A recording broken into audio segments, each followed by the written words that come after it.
Hello friends, నేను శరణ్యాని. ఇవాళ మంచు తాకిన పూలు 33వ భాగం చదువుకుందాము. రాసిన వారు మీనా ముక్తేశ్వర్ గారు. ఒక మనిషి మానసిక పరిస్థితులకు అనుకూలంగా అన్ని రకాలుగా ఎలా మార్పు చెందుతుందో విశదీకరించి దాని గురించి తనలో తానే తర్కించుకుని తెలియకపోతే మానసాదేవి గారిని అడిగి తన మనసులో శాంతిపరుచుకుని తన ప్రశ్నకు జవాబు వెతుక్కుంటుంది. తను అందరికీ చేయబోయే సేవకు ఎంతో అవసరం మరి అని అనుకుంటూ చాలా ఫాస్ట్గా రెడీ అయ్యి మానసాదేవి గారి క్యాబిన్కి వెళ్ళింది సంగవి. పేషెంట్ని తీసుకురండి అని మానసాదేవి గారు చెప్పడంతో నర్సులు బలవంతంగా తీసుకువచ్చారు. వాళ్ళ బామ్మను చూసిన పేషెంట్ ఏడుస్తూ ఉన్నది. అంతే బోర్న ఏడ్చేసింది బామ్మగారు. మీరు ఈ విధంగా ప్రవర్తిస్తే ఆ అమ్మాయి వైద్యం చేయించుకోవడానికి భయపడుతుంది. అలా చేయకండి. మీరు ఇది హాస్పిటల్, మీ యొక్క సమస్యలు తీర్చుకునే విషయం ఇక్కడ ఉంది. కానీ మీరే సమస్యగా మారితే వైద్యం ఎలా చేస్తాము అన్నారు మానసాదేవి గారు. అవును, ఆ వయసు వారికి సరైన మాటలు లేకపోతే తొందరగా కంట్రోల్ చేయలేమని ఆమెకు తెలుసు. సంగవి మాట్లాడుతూ, బామ్మగారు మీరు భయపడొద్దు. మీరు ఏడుస్తుంటే మీ మనవరాల్ని మేమేదో చేస్తున్నామనుకుని వైద్యానికి అనుకూలంగా అస్సలు ఉండలేదు. ఇప్పటికే కష్టంగా ఉంది, చూస్తున్నారుగా, అర్థం చేసుకోండి ప్లీజ్ అంటూ చిన్నగా బామ్మగారిని నిమురుతూ ప్రేమగా చెప్పింది సంగవి. అలాగే తల్లి, బాధపడుతున్న నన్ను కారులో ఎక్కించుకుని తీసుకువచ్చావు బాధ్యతగా. నీ మాట తప్పనిసరిగా వింటాను అన్నది బామ్మ వద్దు, నాకు నచ్చలేదు, వద్దు వద్దు అని అరుస్తూ ఉన్నది విదిత. విధి అని పిలుస్తున్న మానసాదేవి గారి వైపు చూసి భయపడుతూ ఉన్నది ఆ అమ్మాయి. చెప్పిన మాట విను విధి, నీకేమీ ఆపద కలగదు అంటూ ఆ అమ్మాయి తల నిమురుతూ చెప్పింది సంగవి. అంతే, చటుక్కున సంగవిని కౌగిలించుకుంది విదిత. సంగవికి ఏదోలా అనిపించింది. మొదలు కాస్త భయం కలిగింది. కానీ ఆ అమ్మాయి తన భయాన్ని పోగొట్టుకోవడం కోసం అలా చేసిందని అర్థమైంది. డాక్టర్ గారికి విధి సంగతి మొత్తం చెప్పింది బామ్మ. నేటి సమాజ పరిస్థితి ఇంత దరిద్రంగా ఉంది. ఈ మాత్రం విచక్షణ జ్ఞానం లేకుండా సెక్స్ ఒకటే జీవితం అనుకుని కంటికి కనపడిన వారితో ఇలా అన్యాయంగా ప్రవర్తించి వారి ఆనందం చూసుకుంటున్నారు. ఎలా మారుతుందో ఈ సమాజం అని బాధగా చూసింది మానసాదేవి గారు. ఆ అమ్మాయిని కంట్రోల్ పెడుతూ చాలా జాగ్రత్తగా పరీక్షలు చేశారు. ఎలా మారుతుందో ఈ సమాజం అని బాధగా చూసింది మానసాదేవి గారు. ఆ అమ్మాయిని కంట్రోల్ పెడుతూ చాలా జాగ్రత్తగా పరీక్షలు చేశారు. అమ్మాయికి గర్భిణి అని ఎవరు చెప్పారమ్మా అన్నారు డాక్టర్ గారు. మా గుడిసెల దగ్గర ఒక హాస్పిటల్ పెట్టారు, కొత్తగా అమ్మాయి చెప్పింది అన్నది బామ్మ. లేదు, అది గర్భిణీ కాదు, అది గర్భసంచిలో అరుదుగా వచ్చే సమస్య అంటూ ఆమెను పరీక్ష చేసి ఏమీ జరగలేదు, ఈ అమ్మాయిపై అఘాయిత్యం అస్సలు జరగలేదు, గర్భసంచిలో ప్రాబ్లం, నేను సరిచేస్తానది అని చెప్పింది మానసాదేవి గారు. ఇలా కూడా ఉంటుందా చూడటానికి? అచ్చం గర్భిణీలా కనిపించింది. తీరా చూస్తే అది గర్భం కాదు, లోపల గర్భసంచి గోడలకు గాలి బుడగలు పెరిగి ఆ విధంగా అయ్యింది. ఇంకా మరెన్నో సమస్యలు ఉన్నాయి ఆ అమ్మాయికి అని చెబుతున్న డాక్టర్ మానసాదేవి గారి వైపు చూసి ఆశ్చర్యపోయింది. సంగవికి ఆశ్చర్యంగా ఉంది. హాస్పిటల్లో తన రూమ్లోనే పడుకున్న సంగవికి చిత్రమైన ఆలోచనలు వస్తున్నాయి. మనసుతో సంబంధమే లేదా శరీరానికి? ఆ అమ్మాయి మనసు పసి మనసుగానే ఉండిపోయింది, కానీ శరీరం పరిపక్వతకు వచ్చింది. అటువంటి పరిస్థితుల్లో ఆ అమ్మాయికి ఏమీ తెలియని పరిస్థితుల్లో ఎవరో ఒకరు చేసిన దారుణానికి కడుపులో మరొక శిశువు పెరుగుతుందా? ఆ అమ్మాయి మనసుకి శరీరానికి బుద్ధికి సంబంధం లేదా? అంటే ఈ శరీరం కట్టెతో సమానమేగా. ఇందుకోసమైనా సుఖాల కోసం మనిషి వెంపర్లాడుతూ ఉంటాడు. మనసు పరివిధాలా ఆలోచిస్తూ శరీరానికి మనసుకి సంబంధం లేని ఎన్నో అరాచకాలు చేస్తూ ఉంటాడు మనిషి. మనసు వద్దు అని చెబుతున్నా వినిపించుకునే పరిస్థితిలో మనిషి ఉండడం లేదు. బతుకున్న చచ్చినట్లు శవాల వ్యూహం వంటి హీనమైన పరిస్థితులు ఎన్నో మన కళ్ళ ముందు నేడు కనిపిస్తూ ఉన్నాయి. పసికందులపై లైంగిక దాడులు అటువంటివే. మానసాదేవి గారు చెబుతున్నట్లు ఒక ఆడ మనిషికి మగవాడిని చూస్తున్నా, మగవాడు ఆడదాన్ని చూసినా సెక్స్ ఆలోచనలు తప్పవు. వయసు విచక్షణ తారతమ్యాలు అనేవి కూడా లేవు అని కొందరు పెద్దలు హెచ్చరిస్తున్నారు. అందుకే స్త్రీని భద్రతగా చూడాలి అంటారు. ఎందుకంటే లొంగిపోయే తత్వం, ఎదురు తిరగని తత్వం ఆడదానిలో ఉంది కాబోలు అనుకుంటున్న సంగవికి తనపై జరిగిన దారుణం గుర్తుకు వచ్చింది. ఎదుట ఉన్న మనిషి ఎవరు అన్న విచక్షణ లేదు. ఆ మనిషి కళ్ళకు గంతలు కట్టి, కాళ్ళు చేతులు కట్టి బలవంతంగా మనిషిని హింసించే మృగాలను ఏమనాలి? ఒక్కసారిగా తన జీవితం పాతాళానికి తొక్కివేసినట్లు అనిపించింది. కళ్ళు కానని జీవితం చీకట్లో దారి కానరాక సుడిగుండంలో చిక్కుకున్నట్లు అనిపించింది. అప్పుడు ఆ చీకట్లో తన జీవితంలోని కానరాని రంగులు మొత్తం బయటపడిపోయాయి. ఒక్క రాత్రిలో జీవితం తారుమారైపోయింది. ఆ తర్వాత అసలు జీవితం కళ్ళ ముందు కనిపించింది. ఓడిపోయాను, ఇక మరణం తప్పదు అనిపించలేదు ఎప్పుడు. ఏమిటి అసలు ఇదంతా, ఎందుకు ఇలా జరుగుతుంది అని ఎన్నో ప్రశ్నలు తన మనసులో నిలబడ్డాయి. ఆ ప్రశ్నలకు సరైన సమాధానం ఈనాడు తన జీవిస్తున్న జీవితం. కామం, క్రోధం, లోభం, మదం, మాత్సర్యం ఈ గుణాలు లేకపోతే ప్రపంచాన్ని ఉద్ధరించగల పరిశోధించే మేధస్సున్న మనిషి జీవితం ఇటువంటి వ్యసనాల బారి పడిపోయి వ్యర్థమైపోతుంది. కానీ వాటి వల్ల చివరకు మిగిలేది నరకమే అని అర్థమైనప్పుడు అసలు నిజమైన దారి తెలుసుకుంటుంది. తనలోని జ్ఞానం ఆ దారిని వెతుక్కుంటుంది. మానసాదేవి గారు చెప్పిన మాట చాలా ఆశ్చర్యం కలిగించింది. ఆ వయసులో ఆ బామ్మకు ఆ బాధ ఎందుకు అసలు? అందుకే అబద్ధం చెప్పాను. ఆ అమ్మాయి కడుపులో పిండం పెరుగుతుంది. అదేమీ తెలియకుండానే ఆ అమ్మాయి జీవితానికి మచ్చ అంటుకోకుండా ఆమెను మనం మామూలు స్థితికి తీసుకురావాలి. మనం వైద్యం చేసిన తర్వాత తన జీవితం ఇలా అయిపోయిందని తెలుసుకున్నా కానీ మళ్ళీ తట్టుకోలేదా అమ్మాయి? ఆ బిడ్డను చూసుకుని మళ్ళీ తన గత జీవితాన్ని గుర్తు తెచ్చుకుని నిరాశగా జీవితాన్ని నిట్టూరుస్తూ బతకాల్సిందే. నిజం అనేది ఎప్పటికీ దాగదు. అందుకే నిజాన్ని అబద్ధం చేశాను అని చెప్పిన మానసాదేవి గారి మాటలు విన్న సంగవికి ఎంత జ్ఞానమూర్తి మానసాదేవి గారు అని మనసులోనే నమస్కరించుకుంది. ఏమీ లేకుండానే లోకులు కాకుల్లాగా వాగుతూ ఉంటారు. కానీ తప్పున్నా కూడా ఆ అమ్మాయికి మచ్చ అంటుకోకుండా ఒక డాక్టర్గా, ఒక ఆడదానిగా, ఒక వ్యక్తిత్వ వికాసం ఉన్న మానసిక వైద్య నిపుణురాలుగా మానసాదేవి గారు తీసుకున్న ఆ నిర్ణయం అత్యద్భుతం అని ఆ విషయాన్ని తన డైరీలో పొందుపరిచింది సంగవి. మానసాదేవి గారి నుండి తను నేర్చుకుంటున్న ప్రతి ఒక్క కొత్త విషయాన్ని కూడా ఒక డైరీలో రాసుకుని జాగ్రత్తగా పెట్టుకుంది సంగవి. రాబోయే తన వృత్తి ధర్మంలో నేర్చుకోవాల్సిన మెలకువలు తెలుసుకుంటూ, కొన్ని మర్చిపోతానేమో అన్న భయంతో కొన్ని రాసుకుంటూ చాలా జాగ్రత్తగా ప్రతి విషయాన్ని శ్రద్ధగా తీసుకుంటుంది సంగవి. నేడు సంగవికి మనసులో వయసులో ఉండాల్సిన ఆశలు లేవు.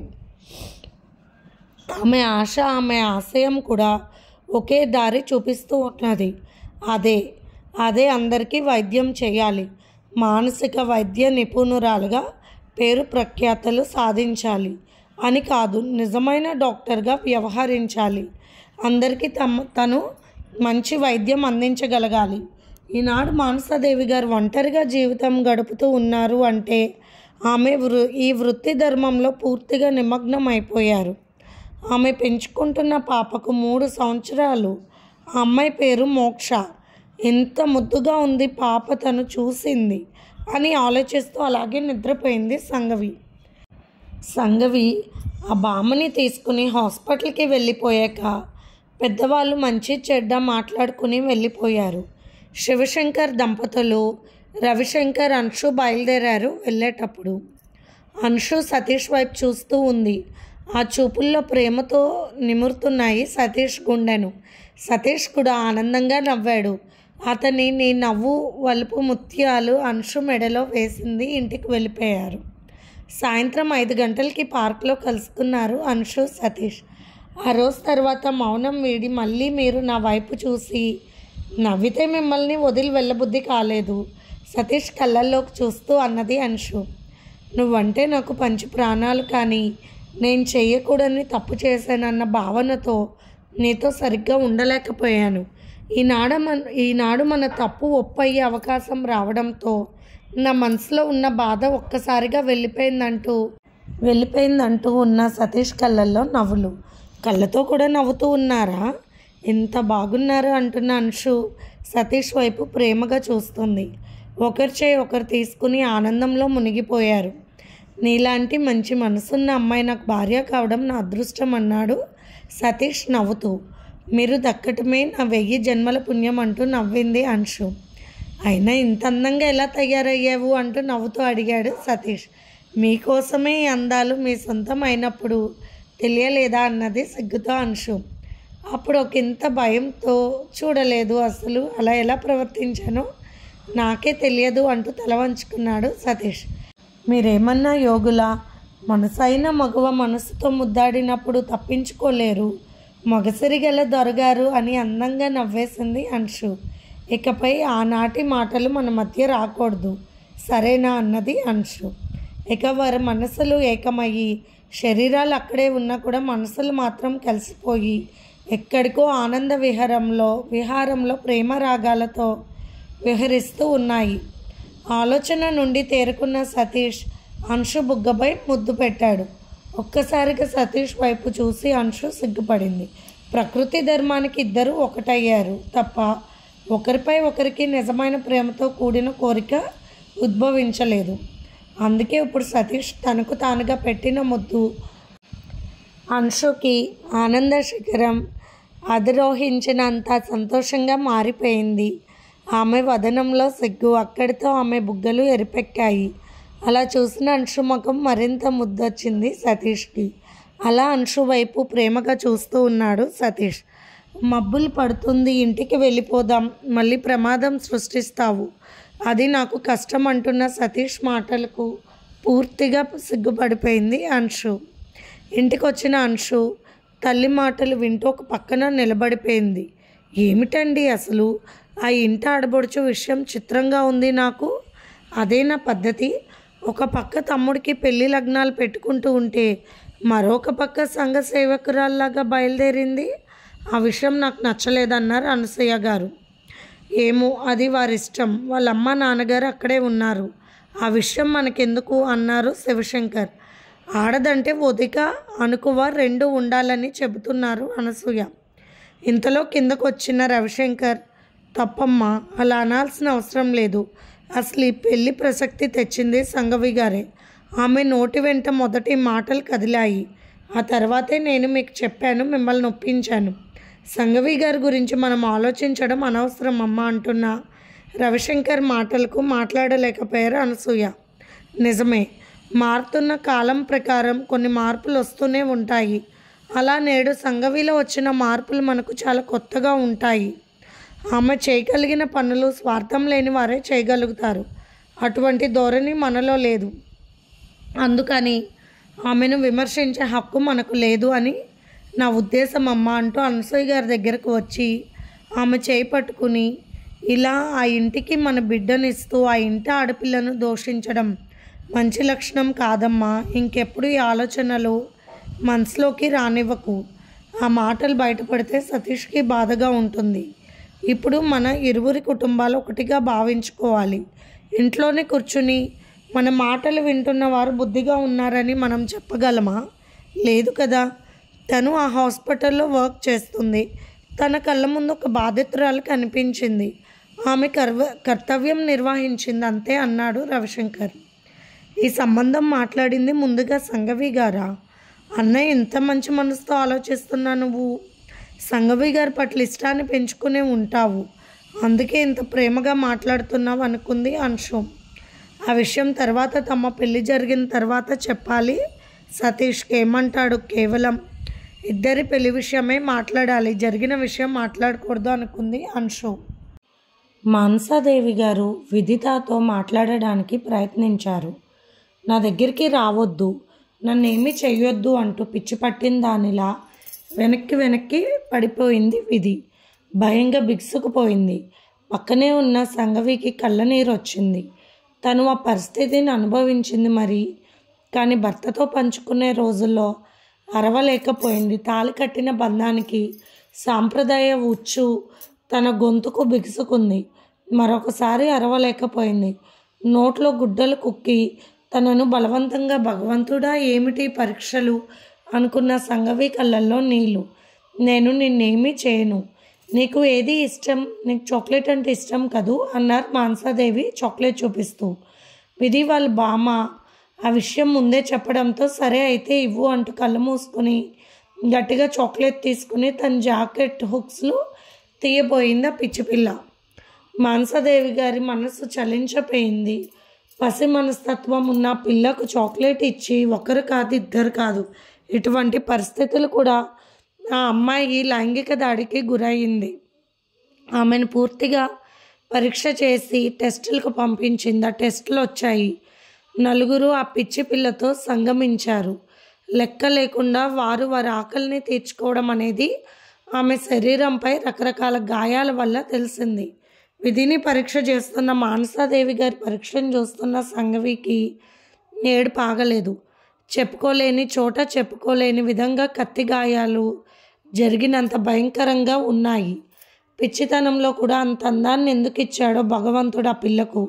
డాక్టర్ గారు చేసిన పరీక్షలో ఆమె దాదాపు 11 సంవత్సరాల వయసు నుండి ఈ దాడికి గురవుతూనే ఉన్నది అన్నది ఆమె బయటపెట్టారు.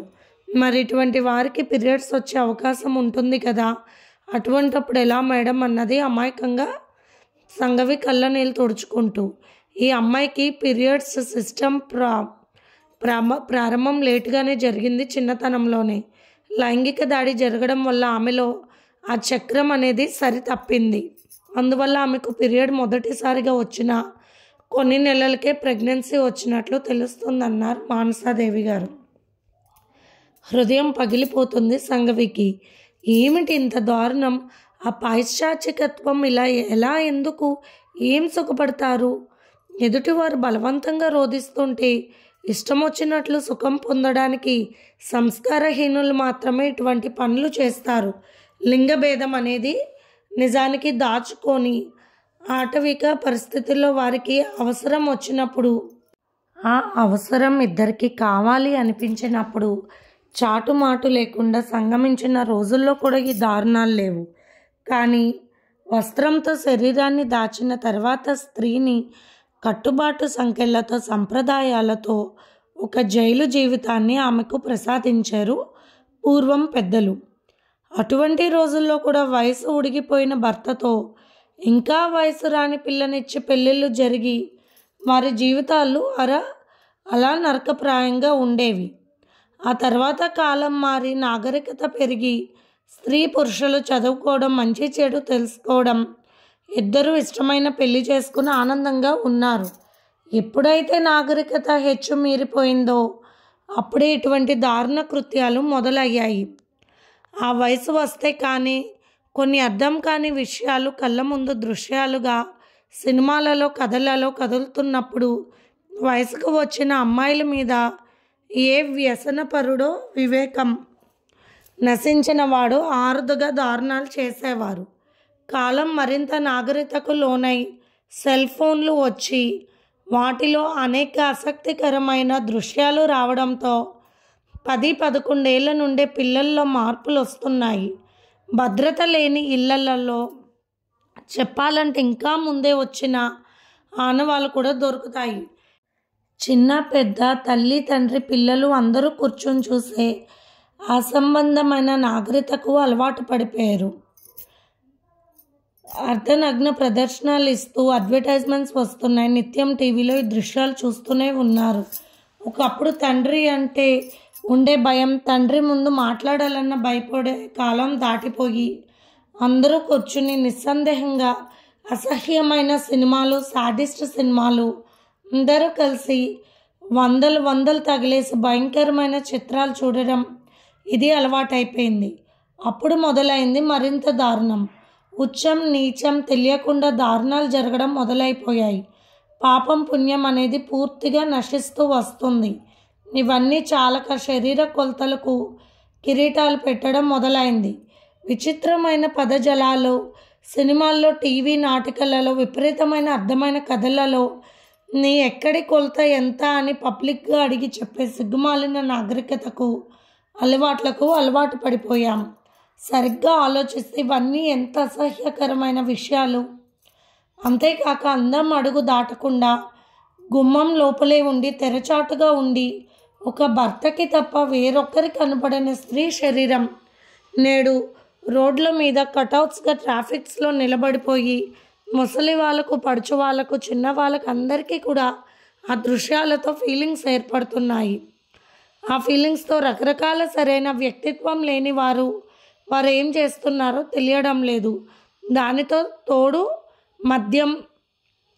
తోడు మద్యం, మత్తు పదార్థాలకు బానిసలైపోయి మరింత సైకోలుగా మారిపోతున్నారు. అందుకే ఇటువంటి మానసిక పరిణతిని లేని వారిని ఇలా వేధించుకొని తింటున్నారు. ఆడపిల్ల అయితే చాలు, పసి వాళ్ళని చూసినా కూడా కోరిక కలిగే అంత సాడిజమైన క్షణిక ఉద్వేగానికి గురయ్యి అనేక నేరాలు జరుగుతున్నాయి అని చెబుతున్న మానసాదేవి గారి మాటలను వింటూ ఒక అవగాహనకు వచ్చింది సంఘవి.